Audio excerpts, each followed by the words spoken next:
Hi everyone. I'm the director for a New Zealand NGO called Common Knowledge, and we house all of the birthing better skills that mums and dads and myself developed in the early 1970s. So today is lesson 5, and this is the COVID Quick Birth Skills online course. And what we're doing as an NGO is trying to share many of the skills with you in this format. And we also have a follow-up resource for you to purchase if you want.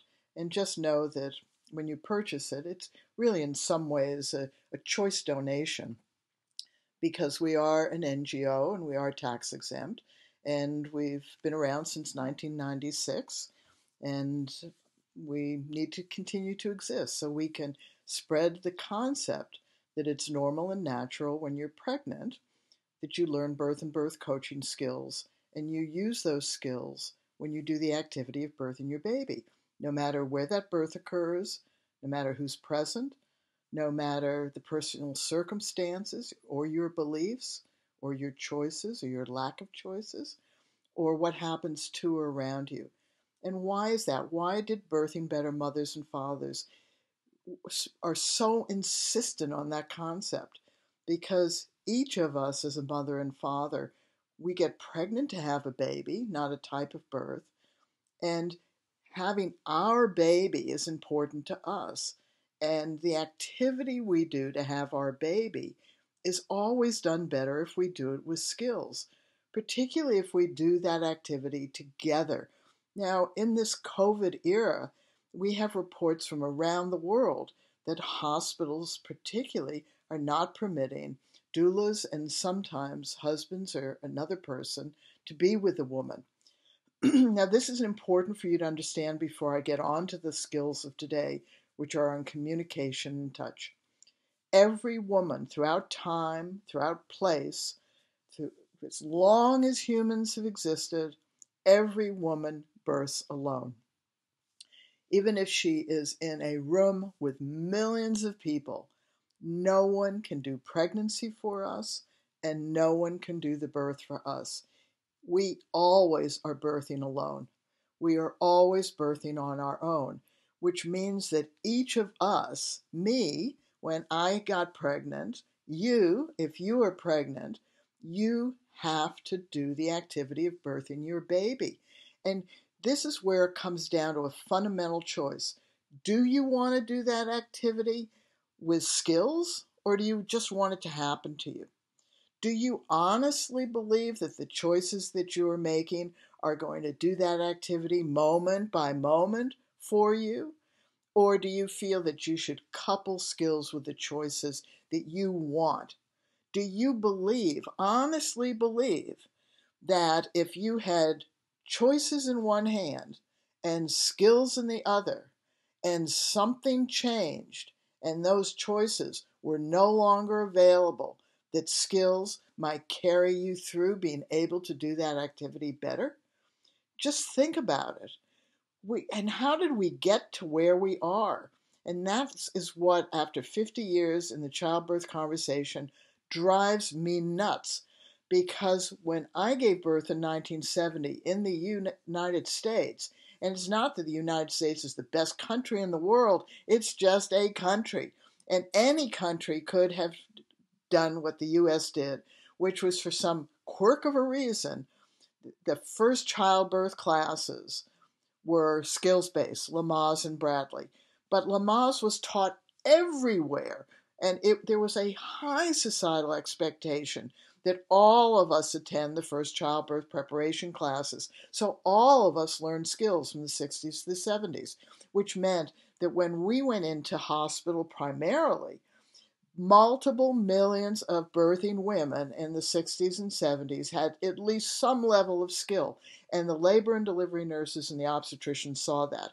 And the fathers who we demanded come with us were the first fathers to have skills to help us. So we had a birth coach, someone we knew, someone who's going to be in our child's life, to be with us and help us. But we still had to do the birth on our own. But now we had some skills, which meant that all of the assessments, monitoring, and procedures that were done for my generation the medical profession lightened up because they saw multiple millions of women.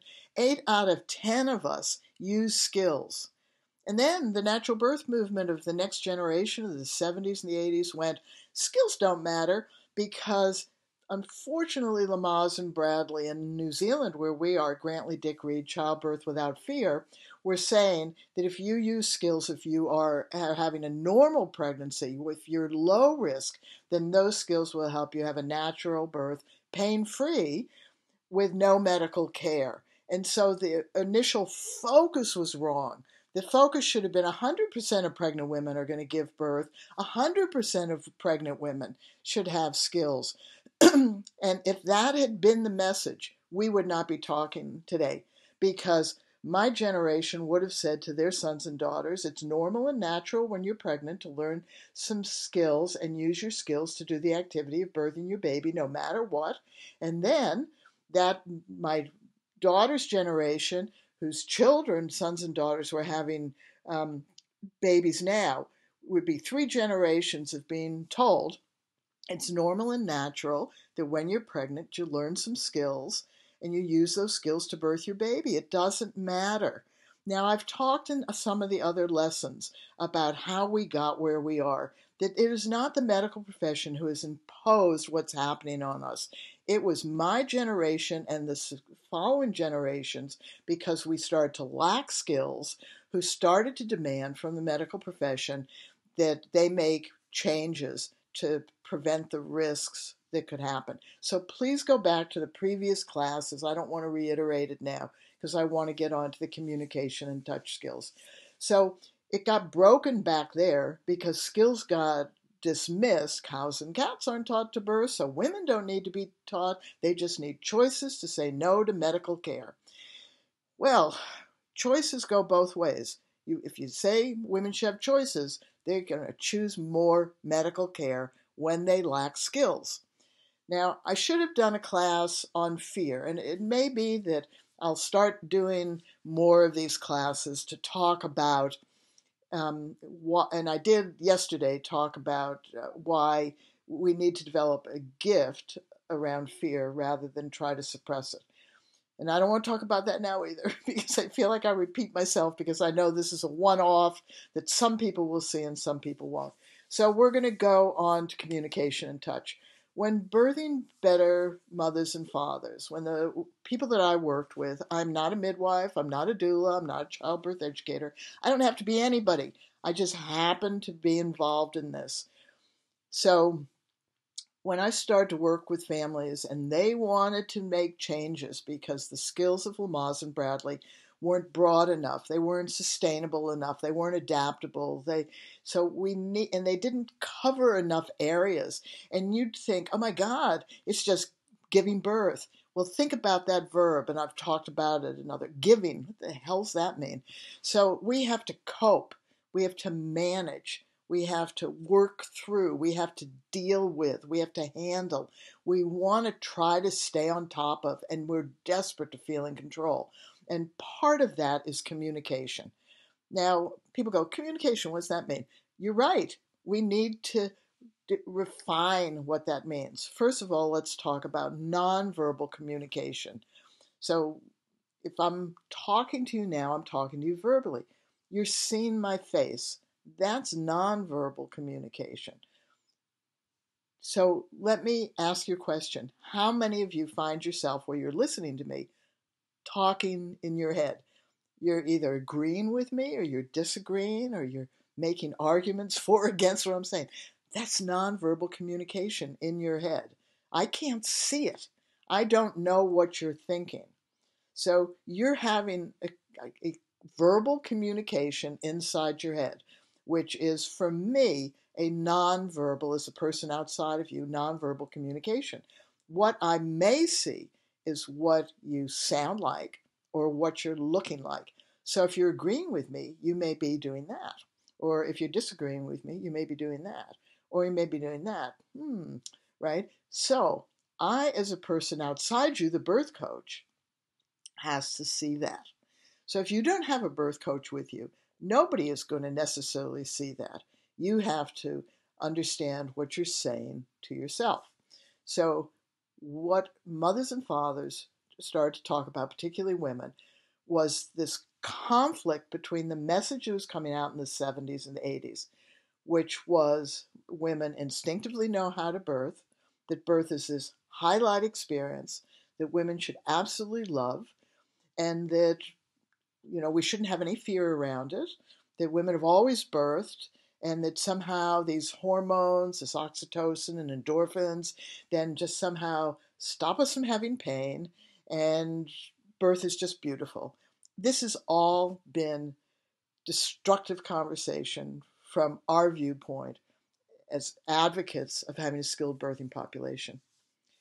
It's sort of like why modern people so easily forget what it's like to have to find your own food, grow your own food, prepare your own food, make your own clothes, make your own house, make your own pots and pans and everything. When we became modern as human beings, we then lost our sense of reality. And that got coupled with modern medical care. When we developed antibiotics, when we developed immunizations, we became less frightened of things that people who have no access to those things know exist. So as human beings, we have not changed our awarenesses, but we've been covered by the modern world. So when we are told by natural birth advocates, birth is just this highlight experience, how do we as individual women cope with the fact that many of us do not like the experience of giving birth? Many of us feel anxious, many of us feel frightened, which is we're hardwired to be, and nobody developed skills, and I talked about in the last class. So go back to that. That's on our playlist in YouTube, or it's on our Facebook page. But what do we do when we find we don't like birth? Well, we're being told we should like it, that it's this highlight experience. But many of us don't like it. Many of us hate it. In fact, many of us, when we labored, felt like we were going to die. That's not positive thoughts. So when we are given skills and we have negative emotions, we often stop using the skills because we feel the skills are aligned to having this natural birth, pain-free labor with no medical care that is supposed to enhance this highlight experience. But we can hate it. Many women hate it. And I worked primarily with very religious families. I'm not. And many of them had faith beliefs about how women should behave in their faith. I can't change that. So we, all of us, had to figure out skills around it. And what we did, and we have a resource called Negative and Positive Voice. So it turns out our human mind has two parts of it. One is it's the yak part, and the other it is the choice part. Let's call it that way. So for any of you who have worked or been in a car or had children, and you find yourself hating doing that, or not liking it, or feeling tense, feeling aggravated, feeling irritated, you know that your mind is thinking that way.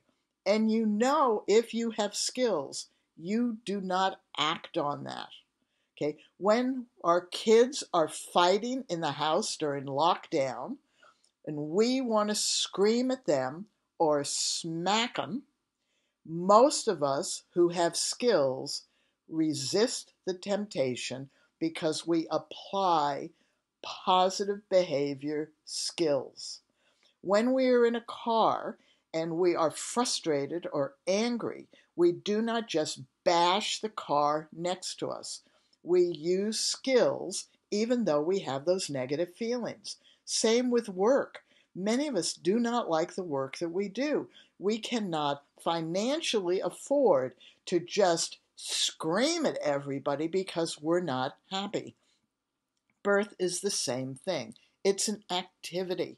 Yes, it's infrequent. Yes, it's a one-off. Yes, we can't replay it. It's an activity. We have to do that activity. And when we have skills and we have the negative mind, then we acknowledge the negative mind. We don't try to suppress it. We don't try to say, oh, this should be a highlight experience. Go down, negative thoughts. We just go, okay, negative thoughts. Okay, how am I going to behave when I feel negatively? What's my breathing going to sound like? How am I going to relax my body? How am I going to use good posture? How am I going to lie there inert on a table, numb down while they're operating on me and feel connected to my baby? How do I do that? I do that because it was normal and natural for me to self-learn skills when I was pregnant, and now I am applying those skills to the activity and throughout the activity of birthing my baby. And why am I doing that? Because this is my baby's birth. Because I got pregnant to have a baby, not a type of birth. And this is my baby's birth. And damn it, I am going to do this birth with dignity and pride. I'm going to cope well. I'm going to manage well. I'm going to work through this. I'm going to handle it. I'm going to deal with it. I'm going to stay on top, and I'm going to feel in control. This is my right, and I took time to become skilled to have this ability to do it. And that's why. And that's why, after basically hiding out for years, I have come back and said, we're in this situation. Women have always birthed on their own. Just because they can't have a doula or they may not have their partner, we women have to have the skills to birth our baby. No matter how we feel, no matter the sensations we feel, no matter what they do to and around us. And if we have a choice, and this is going to piss off a lot of doulas, but I'm going to tell you why. The person who should be your birth coach should be the person who's going to be in that child's life. And why is that? Because that person is a human being who deserves to be skilled, just as you do, and to move through pregnancy, to work through this activity of helping their baby, a relative, friend, partner, be born, because they will be more confident as a parent or a relative or as a friend afterwards. I can't stress enough, and I've talked about this in other videos, and I'll try, I don't know how to, we can't put this all together in one thing, okay? It's fine to have a doula. You should teach them the skills, and they should be another person who's helping you. But really, we want doulas after birth because everybody wants somebody to help in the house, clean, cook, shop, do the laundry, help with the kids, give us 6 weeks of rest. That's really where we want help. The birth, the reason that doulas developed was because the natural birth movement of the 70s told fathers to stop coaching. They told them to support women's choices and to protect the sacred place of birth. Well, men are not, that's not their job. Their job is to work with the woman to help her cope and to manage. Fathers need to come back as coaches or somebody else, don't care. We use the word father because it's a catch-all phrase. They need to have the skills to cope and to coach us. And how can they? Because men and women all blink, we all cough, we can all tighten up our rectum, and at least with the Birthing Better skills, all the skills are based on what we share as human beings. Around the world, we're all one humanity. 100% of pregnant women will give birth one way or another. Every pregnant woman is doing the activity of giving birth alone. And if she has someone else in the room with her, she wants that person to help her. And she wants to share a set of skills so she understands what they're saying to her and they understand that they can help her effectively. So this is all about communication. If you've missed that, this is how we communicate. So for instance, if in the breathing, which we've talked about in the lesson in class 3 of this, okay, is that we discovered that there are 4 breathing patterns: in the nose, out the nose, in the nose, out the mouth, in the mouth, out the nose, and in and out the mouth. And that of those breathing patterns, some of them help us relax. And you can go back to lesson 3 of the COVID quick course on our YouTube channel, which is, I think, Birthing Better 1, and see that, or you can see it in the earlier Facebook pages. So When we know that we can relax by using in the nose, out the mouth, and certain variations, that there's also a variation in the nose, out the mouth that sounds like this. Oh. So that's sort of a verbal, but it's also a nonverbal communication, because a woman's face will also imply she's not coping. So if her birth coach, her partner, her other, sees and hears that, then they can come in and model. So that's both verbal and nonverbal. They can see and hear and they can model it. So we're giving messages all the time. So it's very important that women know that if they have negative thoughts, they can use positive behaviors. Now, if we have nonverbal communication to our partner or other there, it often revolves around, don't do this to me. Okay? But we haven't developed skills about, please do this to me. So what a family needs to do is find out what are those nonverbal cues you use with each other. If you don't want somebody to do something, do you grimace? Do you shake your head? Do you put your hand up? Do you shrink back? What are the ways that you tell the people who know you nonverbally that you don't want to do that? Just talk about that. Show them. And then what do? Stop. Okay, that's fine. But now you have them in stop mode. So what happens if 0.00 second later you want them to help you? What do? So you have to show them what the yes is.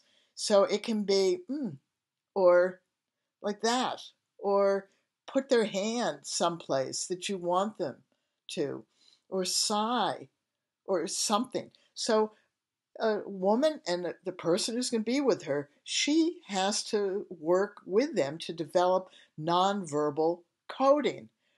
And that's really important, because often we hear, and this is going to go into the touch part of this. I have to put the cord on my computer. Hold on a minute. Sorry. Things that we don't think about before we do live broadcasts. So often this revolves around touch. It's very common to hear a woman say, I didn't want to be touched in labor. Well, that's not actually accurate. Women love to be touched. But this is the caveat. They want to be touched at the right time, in the right way, and in the right place. And this is what Birthing Better families discovered. Right time, right way, right place. And touch is a form of communication. And so when you hear women say, I didn't want to be touched in labor, what does the birth coach feel or say? So the birth coach, who is seeing a woman, particularly when they're not coping, looking and sounding freaked, any human being wants to help if they're in the presence of a birthing woman. Every woman does. With the exception of the 1970s and 80s and present midwifery model from a famous author who said midwives should sit in a corner and knit, or another famous author who said women should be left alone to discover birth. Fine. Wrong. Women don't want to be left alone. If they are coping well, they don't want people fiddling with them, but if they're in a place where they need to have medical assessments, monitoring procedures, those are going to happen anyway. And they have skills, they'll use those skills to stay on top of and handle that situation. When women are coping well and they're in an environment with a birth coach doesn't normally impose on them because they can see the woman is coping well. That's nonverbal communication. However, if a woman doesn't cope well and somebody is in the room with her, and I talked about this yesterday in the earlier lesson, women want that person to help them, and they should want that person to help them. So often the first way we help one another as human beings is we reach out to touch. This is a human behavior. This is a good behavior. We touch. And if we're in labor and that touch is not at the right time and in the right way and in the right place, it distracts. We can't have distraction if we're focusing. So we push the hand away. Don't touch me. And what does that birth coach do? Whoa, backs right off. They never come back again, or they come back as a pole that get hung on, or they just sit there. So now fathers are there, but they don't know how to help. So we had to develop touch, and we had to develop touch in a right way. But let's go back to the nonverbal communication. So let's say a woman and her husband, anybody, translate that one, doesn't like the touch. And she's developed a nonverbal cue. Okay, person takes the hand off. But she's developed a positive cue. So when she's ready to be touched again, she either nods her head or does something like come here, or just takes that hand and puts it in the right place where she wants to be touched. Okay. And that helps that other person know when to come back. And that is communication. And that's also teamwork in communication. That's working together with the person who's helping you. And so we developed teamwork skills. And there's a PDF about teamwork skills, just as there's a PDF about the positive and negative voice. And there's a PDF about communication, right? There's and the nonverbal and verbal communication. And there's a PDF and a video about touch. So let's talk about touch. Touch is the most exquisite way that humans relate to each other. We cannot stress how important touch is. We use it all the time. Mothers and fathers to their children, children to each other, mothers and fathers or men and women to each other, or people to each other, strangers, touch, touch, touch, love, hate, touch, all sorts of ways that we use touch. And sometimes it's important for us to really like touch. And it's hard to explain to people what good touch feels like. And this is why we often, when we talk about childbirth as an activity, we get negative feedback from the natural birth movement that says birth is an instinctive thing. Women just need to trust it and be instinctive. Yes, it is. It's going to happen to us, whether we like it or not. It's the end of pregnancy. We're pregnant until the baby is born. So yes, it is instinctive. If we know nothing, do nothing, it's going to happen to us, and the baby's going to be born. Good or bad, whatever, it's going to be born. But humans want to refine things because we have a different part of our mind than most other animals do, and that's the cortex. That's the place that thrives on being skilled. So, are there other physiological things that equate to birth? Well, in some ways, not really, because birth is so infrequent and it's so dramatic. But let's just take hunger, okay? It's a physiological thing. You know, we get hungry and then we get really, really hungry, right? You don't realize as you're listening to this that you choose foods because you've been taught what foods are safe or poisonous. So if we go around the world and you just get plunked into a country where you know nothing about the foods there, and there are a bunch of trees and bushes out there and they all look like they have beautiful things hanging from them that you could eat, you don't know which ones are safe for you to eat. We don't instinctively know that. And we can go even further than that. There are times when we know something's good to eat and we put it in our mouth and we say to ourselves, is that gone off or not? And if we're smart, we'll spit it out. If we're not too smart, we swallow it. And if it has gone off, then it can make us sick. If we're smart, we'll spew it out because then it won't have to go through our body to metabolize the toxins. But many of us don't. We just cope with not feeling well. So we have hunger. How about sex, which people have complicated feelings about talking about? So we can be randy and we can want to have sex. And we always tell the story of, okay, let's use that and just say, okay, two people, randy, they come together and are told from today, 9 months from today, you can have one experience. And we're going to give you a sex education course. And they're going to have these wonderful slides. We're going to talk to you about sperm and eggs and erections and orgasms. But we're going to show you that you can't practice. We're not going to teach you any skills. We're going to just be information based, as we are with childbirth now. But you have choices. You can choose where you have that one experience. You can choose, what you want in that. You're going to make this sort of like a wedding. You're going to choose all the elements around it, because choice is so important to have you have this highlight one experience. And you've been given all the information that you need. So you're going to have this great experience, right? Is that right? No, that's not right. You know that unless you are skilled to be a good lover, the chances are a guy is going to ejaculate very quickly, and women are going to be left going, what was that? Okay. We need to learn to be good lovers, and that means we have to have skills. And when we are skills as a good lover, we use them every single conscious second of that intimate experience. We do it consciously. And that's what birth is. It's the conscious application of skills on a moment-to-moment basis.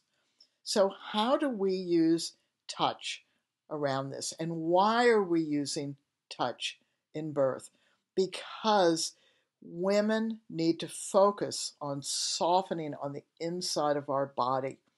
Because as men said, and in the body skill lesson 2 of this, we said how the fathers developed all the body work skills. Because even though in the 70s we developed a lot of the skills to cope and manage and deal with the natural occurring pain of birth, the fact is we still had long labors.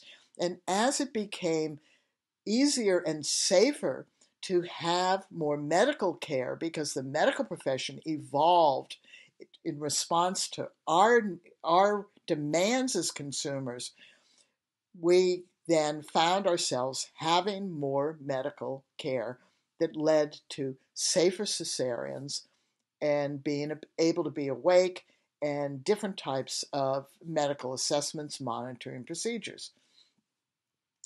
So what we found was we had to develop body skills. And what guys understood was it's an exercise in plumbing. It's a big object in a woman's container. It has to come down through and out her container. So guys get it. We can all tighten up our rectum. Tighten up your rectum now. Just tighten up down there. Is that going to hinder? So women would call it pelvic floor exercises or Kegel exercises. Tighten up down there. Hold back your pee. Do you really think that that is positive to prepare for birth? Women for years have been telling each other, do pelvic floor exercises during pregnancy to develop strong muscles so you can push your baby out. This is nonsense. It has been so destructive.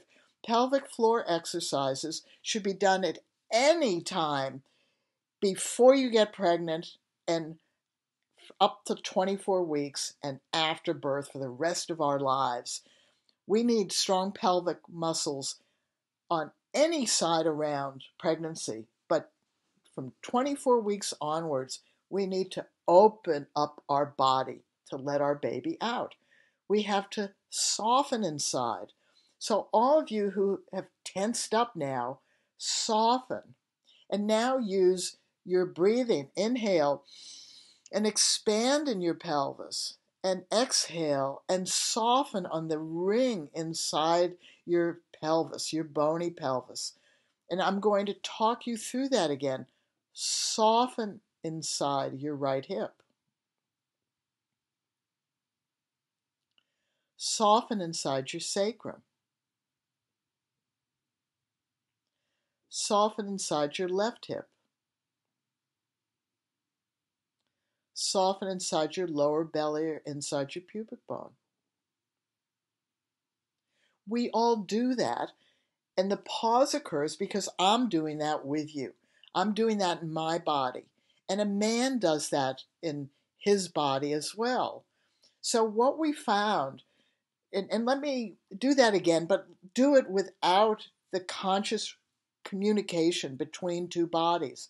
If I say soften in your right hip, soften in your sacrum, soften in your left hip, soften inside your pubic bone, you can't do it. You hear those words, but you haven't been able to couple your body to make that response. That's a communication. That's a nonverbal communication. So we had to develop all these levels of communication, verbal and nonverbal communication. Fathers found that it was tiring to verbally say to a woman, soften in your right hip, soften in your sacrum, soften in your left hip, soften in your lower belly or your pubic bone.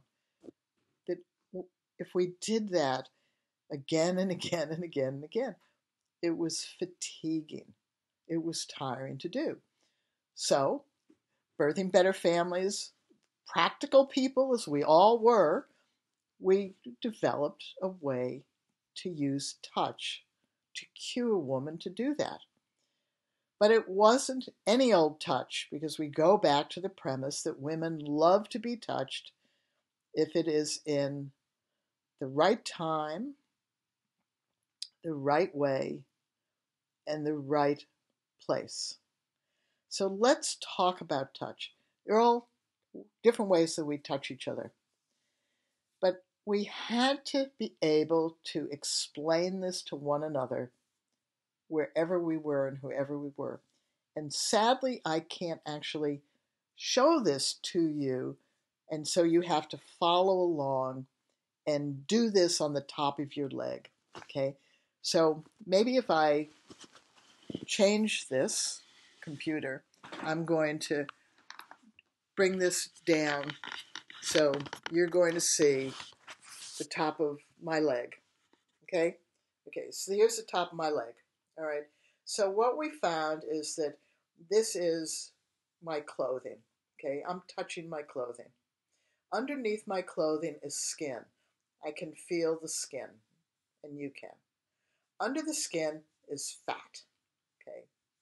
We have flesh, okay? And under the flesh is our muscles, right? And under the muscles are our bone, way down there. Now the bone, the muscles, the flesh, the skin is all held together with this connective tissue. And we'll talk about that. But let's just go through those layers. So when you touch somebody, and remember, it's the right time, the right place, and the right way, right? So if I say to you, can you tense up your skin without tensing up something else? All of us would say, no, I can't do that. You're right, you can't. Can you tense up your flesh without tensing up anything else? No, we can't do that. Can you tense up your muscle without tensing anything else? Sure, I can do that. You can feel that. Now let it go. Can you tense up your bone? Nope, can't do that. So let's just call this the muscle at the moment. So what I want you to do is put your hand down here, and I want you to just gently feel the skin, the flesh, the muscle, and I want you to press down deep into that muscle. Not hard, not jerky, just press down into that muscle. Okay? That person feels that pressure. Okay? And then just quickly raise your hand up. Okay? Then I want if you do it yourself, tense up that muscle. You can see that. Press down into that muscle. And then quickly come up and say, relax. Okay. Yeah, it's okay. So tense it up again. Come down to that muscle. And then slowly, slowly, slowly bring your hand up and slowly let go of the tension in that muscle. Slowly do it. Now you're going to have to practice this a few times. If there's tension in your muscle, now don't tense up, just go to another place, come down into an unintentionally tense muscle, but slowly, slowly come up as you soften under that touch, as that touch rises. So that touch softens. You can feel that. You can feel that. And another person can feel that as well. And when you can feel that, that is a form of touch communication that you can use in labor. Now, where do you do it? First of all, it's a life skill, so it can be done at any time. But in birth, it's particularly done well around the pelvis. And why is that? Because that's the only place the baby needs to come through. You can do it on the shoulders. Babies aren't coming through the shoulders. Sometimes you can do it on the forehead because that calms the stress in a woman's mind. But where she really needs the help is if you do it on the pelvis. Where do you do it on the pelvis? First of all, you have to become familiar with where. And that's where your partner can take your hand and put it on the pelvis, part of the pelvis she would like. Once you become familiar, and in the body skills in lesson 2, we talked about the hip lift, finding the hip blade on another person when they're lying on their side. And what did we say in that class? Have them take your hand and put it where the hip blade is, so you're not on their waist or you're not on the top of the leg. When you need to find the bone they sit on, have them take your hand or put their hand on their sit bone and you go put your hand where their hand is. This is communication. This is teamwork. This is what Birthing Better Families developed. This is why these skills are so impactful. So once you've learned this form of touch and you put your hand, remember we just went around that circle, soften in your right hip. I'm doing it as you're doing it. Soften in your sacrum. I'm doing it as you're doing it. Soften in your left hip. Soften in your pubic bone, your lower belly. So instead of being tired by saying that, I can just, as a birth coach, the father, just put his hand on the right hip. Put a little pressure down, as we just showed, and slowly reduce that pressure, and the woman will soften. And then you can put your hand on the sacrum, slight pressure on your hand, the sacrum, and slightly ease the pressure, and the woman will soften inside her sacrum. If you put your hand at the pubic bone, big belly there, pubic bone, and on the sacrum, that's the front to back dimension that your baby's moving through, and you put slight pressure, and then you slightly reduce that pressure and lift it slightly, the woman will soften front to back. The same way if you go side to side on the hips, slight pressure in, slightly easing that pressure. She's cued to soften. That's what's going, that's the verbal and nonverbal communication in her body. That's the verbal and nonverbal communication in your mind. But you're using nonverbal touch to make that happen.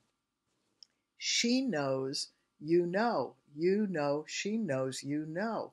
What does that do to a couple or a family working together in birth? Women can do this for themselves if they're alone in birth. We can just put our hands on our hips, press in a little bit, and slowly ease that pressure and soften inside. We can do that front to back. We can even do that on the obliques if we feel we need to soften on those obliques. So you need to understand that communication and touch are all mixed up together. And when we get them right, when we know what we're talking about, when we know we're communicating this well together, we just have this incredible highlight experience, which is intimate at that level of being good lovers to one another. And this is why it's so important. This is why birthing better families, why I felt so privileged to carry this forward for 50 years. Just imagine if these skills had been developed and just dissipated to the wind. And in some ways they have been, because the natural birth movement of the 70s and the 80s that dismissed these skills as well, those that heard about them. So for the many, many years that I carried these voices and carried these skills around the world, they were dismissed.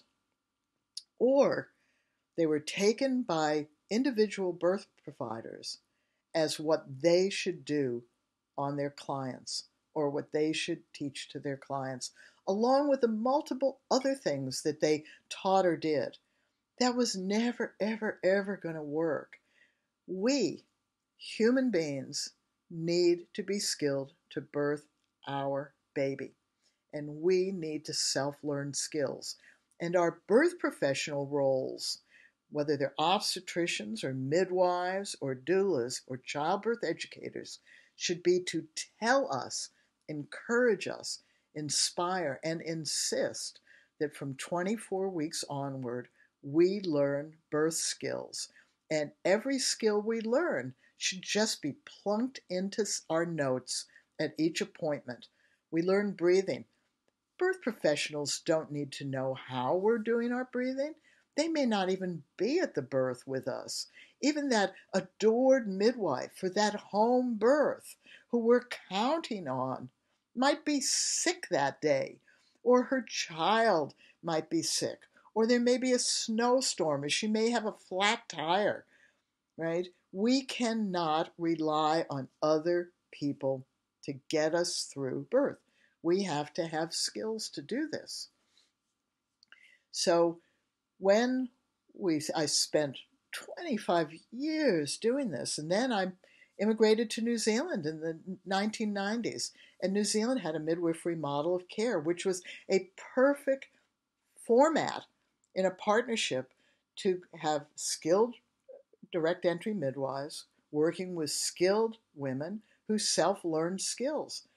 No, the midwifery model in New Zealand is based on that same model of the 70s and the 80s, which is pregnancy and childbirth are normal life events that rarely require medical care. Their role as midwives should be to respect women's choices. Women should just choose the birth they want. It's instinctive. Cows and cats aren't taught to birth. And so women, it's an insult to us as women that we're skilled. And so here we are now, all these years later, with this incredibly missed opportunity.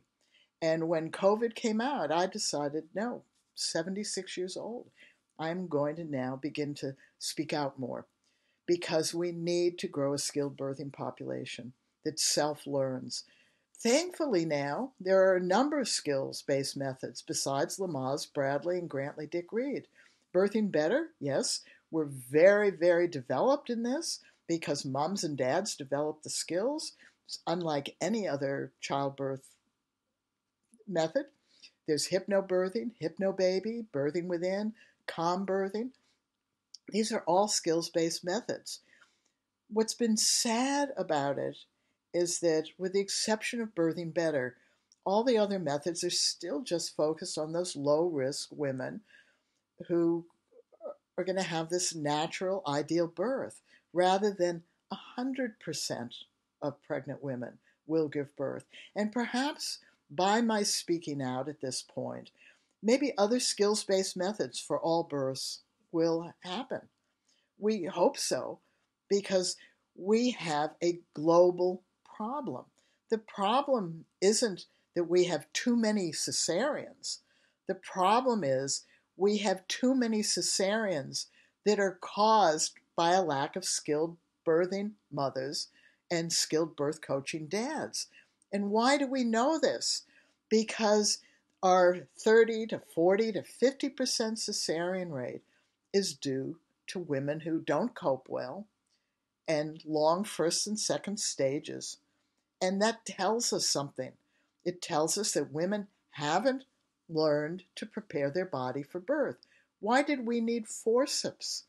Because the soft tissue of our vaginas was so tight that this big object trying to move through us had trouble. That this soft tissue was so tight that it delayed the ability of this big object to open us up. Now, the natural birth movement said, just let it stretch naturally, that it's okay for a baby to be in the birth canal for hours and hours. No, it isn't okay. The baby is trying to be born. It's moving out of its protected environment and needs to be born. Many, many years ago, I saw 2 home birth videos of babies who had died because they were a delay on the perineum. We don't need to have a delay on the perineum. We need to learn to do the internal work. And that's part of the birthing better. It takes 5 minutes a day from 32 weeks onward. Do you think you have enough time to do that? You should, right? But often we hear women say, I don't have time to learn skills. I'm busy. And our response as a not-for-profit is to say to women, when your baby's born, are you going to have time for your baby? And they say, of course we're going to have time for our baby. Your baby's here now. You're pregnant with your baby. You need to have time to learn skills to make it easier for your baby to come down through and out your body. We need, as a society, to have skills to cope better in birth so that we don't suffer. Because the medical profession is going to want to stop our suffering. That's what we want them to do. And if we don't want the things that they do, then we have to have the skills to cope better so that they can see that we're managing better, like they did in the 70s when they saw multiple millions of us coping better and not suffering. If we want to not have a delay in first and second stage, we have to understand what dads understood. It's an exercise in plumbing. Big object, got to come out of the container, got to figure out how to open up the container. This isn't rocket science. It's easy. We can do hip lifts. We can do sacral maneuvers. We can do cakes, cats. We didn't go over the sit bone spread. We can prepare the inside of our vagina. None of this takes a lot of time. But if we don't become skilled, then we're just left with birth happening to us. It no longer becomes that activity that we do. It becomes an event. It becomes something that we have no control over because there's no way to know what your birth's going to be like. And that's true. But we always have to do that activity. So if we become skilled at doing it, if we learn the skills to cope, if we have prepared our body to open up, if our body becomes pliable, flexible, mobile, if we can create space. And remember, we went over this. Okay, we went over this. Put your index finger and thumb together. Squeeze, create tension. That can't move. That's the stuck baby. That's the long labor. That's the long labor, stuck baby, or baby that hasn't come down through the pelvis, or the delay in the cervix dilating. So just soften, soften, soften, soften. I haven't moved my index finger off my thumb, but now I can slide it easily. That's the difference. So what you learn today with the touch, you soften on the inside of the pelvis. You use verbal or nonverbal communication to do that. That changes the dynamics of what's inside our pelvis. And so our baby can move through. And our cervix is more likely to be able to retract back into our pelvis when we're soft in there. And we went over this in the breathing one, the pelvic clock, how to soften inside the pelvic clock with our breathing. so that as we breathe in, we expand in our pelvis. And as we breathe out, we mentally go around inside the bony pelvis and soften there. And we use this touch relaxation to do the same thing. And what does that do? That softens the tissue so that when we have a contraction and it pulls on that muscle, that's 50% muscle cells and 50% connective tissue cells, it opens up the cervix. And once that cervix is open and we have a mobile bony pelvis, then our baby can move down. And if we've prepared all of the deep soft tissue in our vagina, then that tissue opens up and our baby moves through. And then we are more likely to have a vaginal birth, which is how women always birthed. We're more likely to cope with the natural occurring pain of contractions, which is what we want. Women didn't want to suffer in childbirth, and they did because we never thought about really having skills for birth. We had skills around what you wear, how you eat, what you do during pregnancy, and we have it after birth, what we do with our baby. But Birthing Better, only the families that developed it only focused on preparing our body for birth and how we use these skills to birth our baby. For all births, if we had a cesarean, we loved preparing our body because our body was preparing to labor and have a vaginal birth. And for some reason, we weren't going to have that activity to birth our babies. So we loved preparing our body. It brought intimacy. It brought confidence. We learned the skills. So when did we use them? Well, if we were going to have a cesarean, we still often had Braxton Hicks contractions. So we practiced our breathing, relaxation, softening during that. And then we intentionally used those skills on the way to the hospital. When we were with that person who was going to be with us, often we found ourselves separated while we were being prepped. But we had skills and they had skills. We knew that they were going to be in another room doing their breathing relaxation while we were doing our breathing and relaxation. And they knew that of us. And then when we come together for the surgery, we could use touch to soften. We could use the breathing and relaxation together because we're working through this activity of birthing our baby. Nobody around us needs to know. But it stops us from being passive. It stops us from being overwhelmed. It stops us from having anxieties. So, what do we want from all of you? Gosh, we want you to spread this new childbirth trend. And we'll re-articulate it. It's a concept. So it's an idea. The idea is that all of us should be skilled to birth our baby. So we have to find words that I can give you, that you can give others. It should just be normal and natural when you're pregnant that you self-learn birth and birth coaching skills, and you use those skills to birth your baby. In all births. If we have to put a goal to this, the goal is that women cope better, deal with, handle, work through, stay on top of, and feel in control, manage better. If we have a goal for our birth coach, is to help us to cope and manage better. Those are active verbs.